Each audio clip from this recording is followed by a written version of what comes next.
Jimmy Akin made a response video to me about typology, and I wanted to follow up because I think there's a misunderstanding in his response. He's responding as though I were critiquing non-typological arguments for the papacy from Isaiah 22, rather than what he calls the Isaiah 22 argument.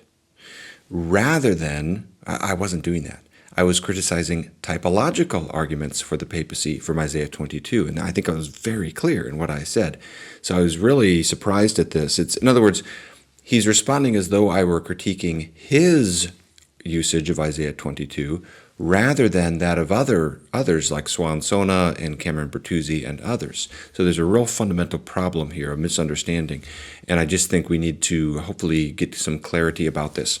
I actually agree 100% with Jimmy's methodological stance on typology. He's basically making the same point that I had made. Typology can be used to elucidate doctrine, not to establish doctrine. The problem is Suan and Cameron's argument is a typological argument in the problematic sense that Jimmy and I, based upon principles from St. Augustine and Thomas Aquinas, would reject. They are trying to use typology to establish doctrine, not merely to elucidate it. For example, it came up several times in my debate with Suan that his entire argument for papal succession is from typology.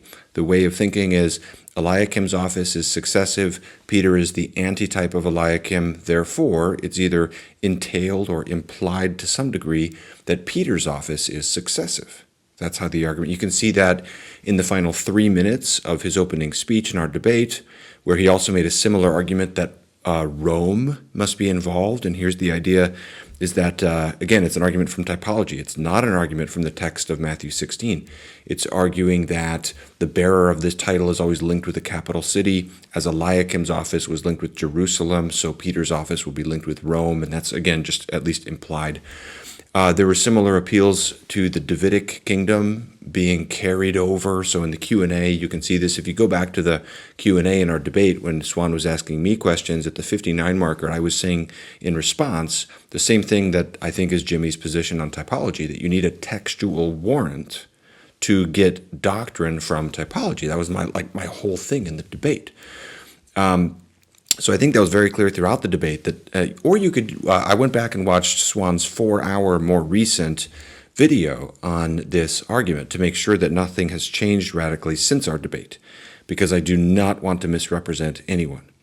And as far as I can tell, nothing has changed here. This is still the way of thinking. He's trying to get our properties like succession, supremacy, infallibility, and even the location of Rome from the typology itself, not necessarily with 100% certainty, but that's the nature of the argumentation. It's from the typology, not from something that Jesus says in Matthew 16. Okay? For example, at 3 hours and 2 minutes in that video, the longer 4-hour video, he says, quote, "The type sets in potency succession," end quote. That's just one of many examples. We can go back, and that is the way the argument is working here. Same with the location of Rome coming in. From talking with Cameron Bertuzzi, this is his thinking as well, to my understanding. They're both not using just Matthew 16's usage of Isaiah 22, the way Jimmy is doing it. They're arguing from this broader type-antitype relationship and trying to infer certain things from the type to the antitype, okay? In fact, I've encouraged Cameron to just drop off typology altogether and just argue from the text of Matthew 16. Where I think he could make a better argument for the papacy. It'd be something more like Jimmy's exegetical argument for the papacy. And if I understand Cameron's position correctly, I don't think he's persuaded of that. I think he recognizes that if you do that, you fall short of getting to properties like succession, for example. So there is a real misunderstanding here that I just think we need to get clarity about. There are two different arguments at play. There's the typological argument from Isaiah 22. That's Suan and Cameron. There's the exegetical non-typological argument from Isaiah 22. That's Jimmy, and as far as I can tell, pretty much most Roman Catholics.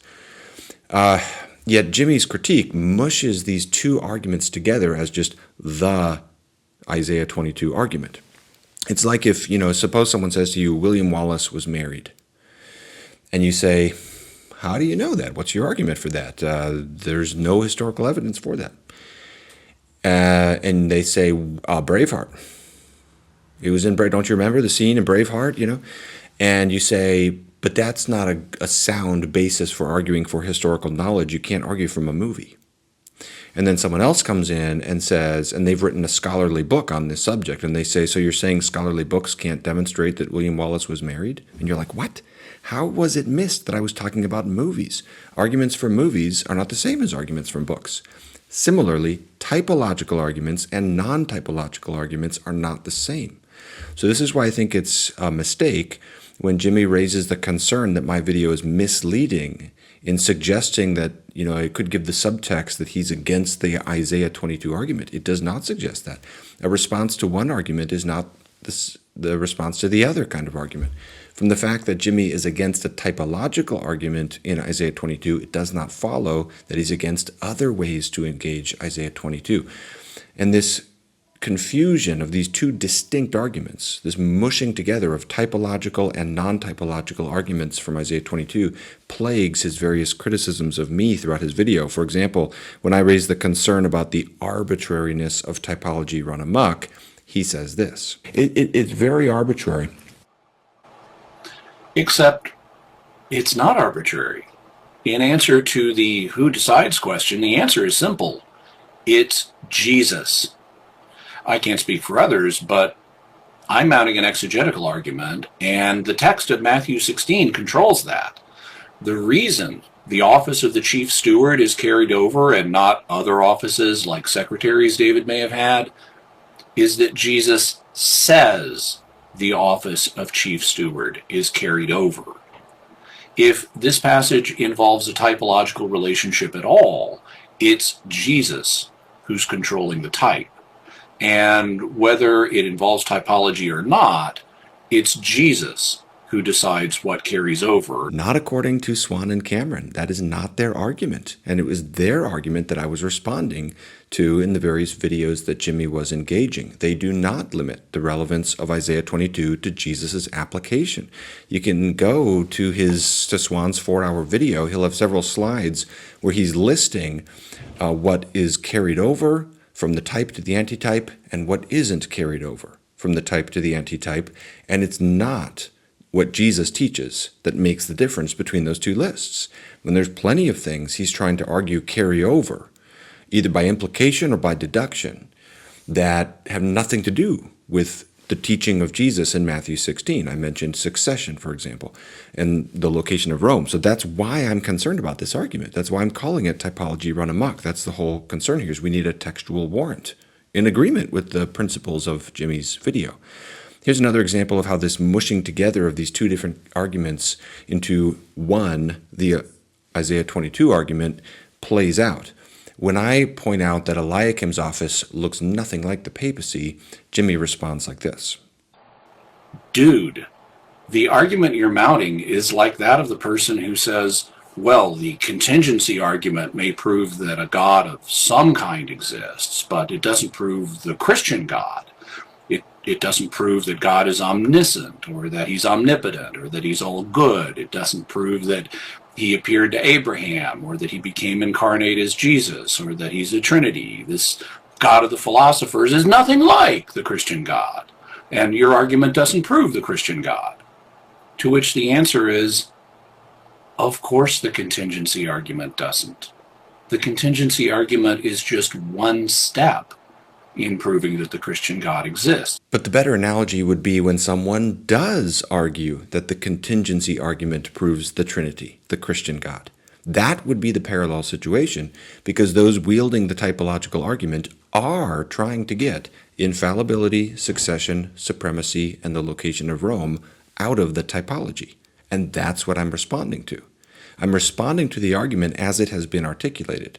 So if someone is trying to use typology to get the notion of infallibility into the antitype, it's totally appropriate to note that the type was not infallible. I'm simply responding to the argument as it has been stated. Here's another misunderstanding I wanted to point out. I would urge Gavin and others not to assume that Catholic apologists are committed to some freewheeling, uncontrolled typological argument from Isaiah 22, because they're not. But I'm not assuming that Catholic apologists are beholden to this kind of freewheeling use of typology. That was actually my whole point in showing a clip from Jimmy, to show that this typological argument is not represented by all Catholic apologists, or even I would say by most, don't seem to use this argument. And then Jimmy continues and says this. For example, from what I've seen of Suan argument from Isaiah 22, he does not appear to be doing the kind of typological argument that Aquinas is warning against, which is uncontrolled and not backed up by the New Testament text. That kind of argument is unsuitable for establishing doctrine, but Suan appears to be mounting a controlled, exegetically based argument from the text of Matthew 16. That is not true. I don't know how much Jimmy has listened to Suan's work on this argument, but it's not limited to Matthew 16. For example, I've mentioned things like succession or the location in Rome. Suan is attempting, and Cameron as well, to derive these properties, these characteristics of the papacy from the typology, not always with certainty as a deduction, but as an implication. It's not coming out of the text of Matthew 16, because there's no such thing as succession in Matthew 16, or that's just not there in the text. And people are converting to Rome because of this typological argument. That's why I felt it was so important to address and to point out, in agreement with Jimmy and I think the vast majority of Christian theologians throughout church history, that that's not how we are to use typology. Jimmy's principles for using typology are much more careful. Okay, what about the non-typological argument from Isaiah 22? Well, I've addressed that in other videos, not the ones that Jimmy interacted with. If we were to get into that, I'd have basically two arguments to make, and I won't develop these. I'll just kind of gesture towards them, kind of note the talking points here. First, I would just say that I don't think Vatican I supremacy or infallibility is there for Peter in Matthew 16 any more than it's there for all the disciples in Matthew 18.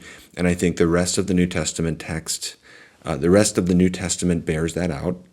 And I think the patristic testimony is very strong that Peter did not exercise supremacy. He did not relate to the other apostles the way the Pope relates to the other bishops.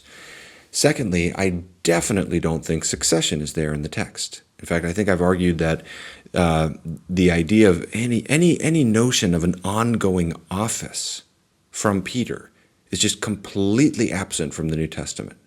There's not a hint of a whisper, of a trace of a thought, of anything like that. You get lots of discussions about offices in the church. You get passages like Ephesians 4 telling you about the offices of the church in relation to how they serve the unity of the church. Never do you get the idea of the papacy, one guy on top. That's just completely.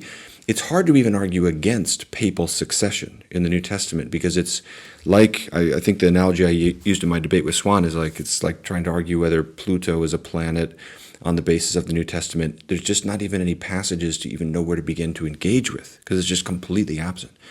So if those would be my talking points if I were responding to the non-typological usages of Isaiah 22. I would simply say, number one, you have to mushroom Peter's role up more than what's in the text. And two, you have to somehow get to succession, that's going to go on to the Roman bishops somehow. And I just don't think that's anywhere present in the New Testament, and I don't think it's well supported at all historically in the early historical literature either. So that would be my arguments on that. But again, that simply wasn't the focus of the videos Jimmy was engaging. I was addressing the typological argument from Isaiah 22. So I hope that will clarify things. Now, my intention in referencing Jimmy was not to bring him into a discussion he may not want to be in. So I apologize if I've roped him into something he doesn't want to be involved in. And I won't engage him anymore unless he puts out more stuff interacting with me. And even then, maybe I won't. But the intention was not a gotcha. The intention was not to step on toes or give offense in some way. The intention was, I think of Jimmy as a capable apologist, someone with stature and influence, and someone who represents a sound and classical approach to typology. So the motive was to try to show this concern about typology is not unique to Protestantism. I wasn't referencing Jimmy as a gotcha or a sneaky tactic or something, I'm just, I think he's right about typology. And I'm sincerely concerned that that's where my videos on this come from. The issues that we're debating with the papacy are so important. Nothing really could be more important to resolve. If you've decided, if you've made the first step, if I believe Jesus Christ rose from the dead, I want to be a Christian, this is like one of the next issues you have to immediately start to figure out. If a church comes along and says, we're the only church, Gavin Ortlund is not, his church is not an actual church, and they don't have a valid Eucharist. And our church, the one true church, our teaching apparatus can speak infallibly at the same level as Holy Scripture. Pope Francis could declare an infallible dogma, and that would come at the same level of authority, namely infallibility, as if Peter or Paul or John were teaching the church.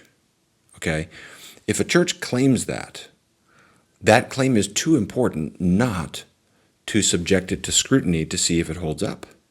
Too much is at stake. We need to know whether that's true or not. So I'm genuinely concerned about these things. I'm genuinely concerned when I see people converting to Roman Catholicism for what I think are historically eccentric usages of typology. And so that's my motive in all this. I'm just trying to bring clarity to this of what typology is and how we should use it in argumentation.